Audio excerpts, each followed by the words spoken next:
Okay. Siggy, it's glad to see you again.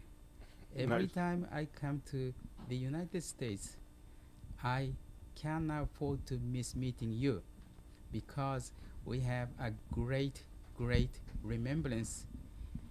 And Siggy, what I really think is the most important for the person's human life. It's so important to meet a right person in the right timing. That's exactly happened to me. By accidentally, I have met Jerry, and Jerry introduced me to meet you. She introduced me, her husband, who is Sigmund Katz. I would like to you to just remember the time you have met Jerry. And do you agree what I said now? Sure. I met Jerry at a summer camp in the year of a railway strike. I was scheduled to return, and she arrived in a car with friends, but I couldn't get out. So we spent 2 weeks together that we would not have spent at all if it weren't for the railway strike. Well, we went back together. She had 2 weeks, and that was the 2 weeks of the strike. And we dated for a while, and we had some barriers to the dates. Jerry worked in a very progressive dental organization which specialized in ceramic metal restorations. These restorations were a good idea, but there weren't any materials that could successfully make them. As a result, they spent all their time remaking broken bridge work. Jerry and I would have a date to go out at 6 o'clock, and at 11 o'clock, she was still popping teeth. So I said, "Babe, what gives?" And she told me what her problems were, and I said, "Well, if there's going to be anything to this relationship, we'd better solve them." So I spent a little time in the office, and I observed that it was entirely chaotic, and that the principal problem was that the thermal expansion of the porcelain and the metals didn't match. So once we recognized that, we started to work on materials that would be more suited. It's a long and complicated story, but we finally solved the problem and created a porcelain that could be matched to almost any metal. And after that, our life proceeded normally. Well, the time you have met Jerry, there wasn't the ceramo metal, porcelain fused to metal yet, right? At that time, what type of the porcelain was she having a problem, like a swan bridge or the unit belt? What type of the work Well, was she normally doing it it? was porcelain crowns cemented to prepared teeth. And the problem there was that, except in very rare cases of overhanging bridge work, you couldn't replace missing teeth. Mm. So there had to be bridge work. There had to be a framework that would replace missing teeth with pontics, and then had to be covered with porcelain. So there were several ways of doing this, and one of the ways theoretically that was good was the use of the Swan Bridge. The Swan Bridge consisted of a gold framework which fit over the existing teeth and replaced missing teeth. And to this gold framework were cemented regular porcelain crowns.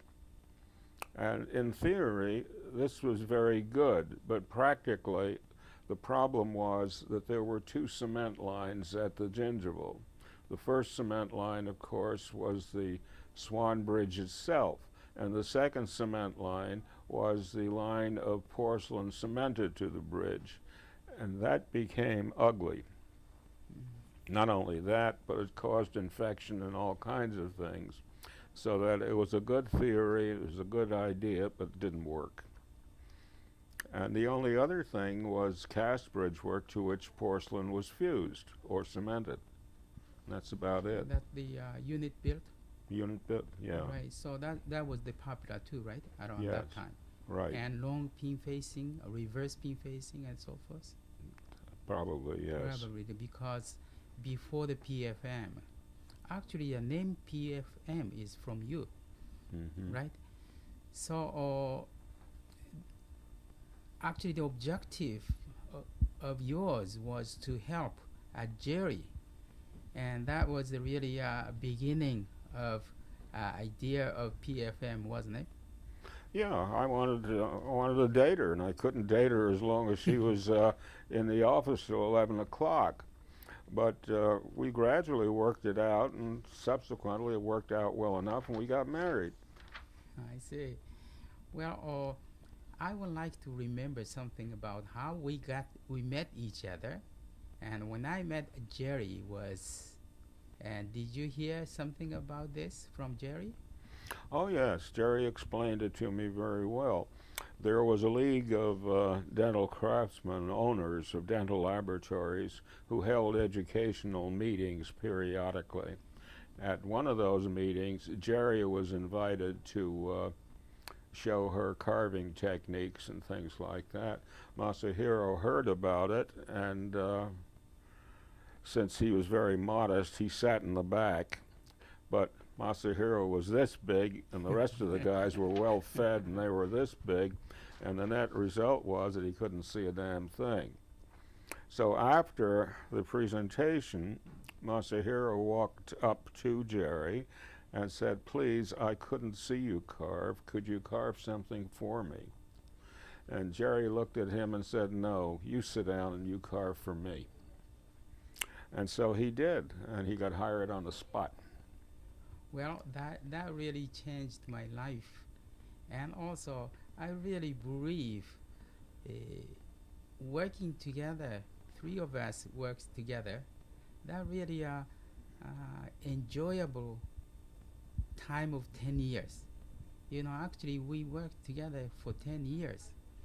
Let's just remember the time we did research on the particle size arrangement and color and coefficient of thermal expansion and so forth. And do you think you can remember and talk something about it? Not completely, it's too long a story, but the highlights were, first, we had a porcelain whose thermal expansion was controlled to the point that it eliminated breakage and checking. Then came questions of how to apply it and what the properties, the particle size distributions and so on, salt content, water content, and all kinds of other things would make it easy to apply so that it had a working life, because you put it on and then you carved it and then you dusted it and then you cut some more and then you added on, and this material had to be amenable to all of these processes. And we finally got that, and we finally got a very workable product. It was easy to work. But like all other things, that was step one. Step two was color. And the problem was that the color of the carved and fired tooth depended very much on the thickness of the porcelain and the color of the material that masks the metal, which we called an opaque, so that the color had to be matched to the opaque. If the opaque wasn't right, didn't matter what color you